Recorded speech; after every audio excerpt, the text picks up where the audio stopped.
तर मॅट्रिमोनी साइटवर एका व्यक्तीकडून महिलांची फसवणूक करण्यात आल्याचा हा प्रकार घडलाय। स्वतः डी.वाय. पाटील कॉलेजमध्ये प्रोफेसर असल्याचं भासवलं गेलं।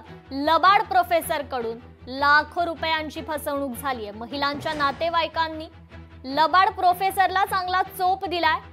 मॅट्रिमोनी साइटवर स्वतःला डी.वाय. पाटील कॉलेजमध्ये प्रोफेसर असल्याचं सांगत महिलांची लाखो रुपयांची फसवणूक करणाऱ्या या लबाडाला चांगलाच चोप देण्यात आलाय। तर फसवणूक झालेल्या महिलांचे नातेवाईक रावेत येथील डी.वाय. पाटील कॉलेजच्या मेन बिल्डिंग समोर लबाड प्रोफेसरला चोप देत असतानाचे हे व्हिडिओ समाज माध्यमांवर आता झपाट्याने व्हायरल झाले।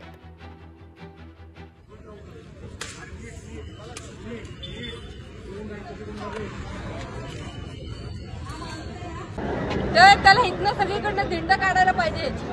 सगळं हे बघा खोटं बोलून बायकांना फसवतो तो।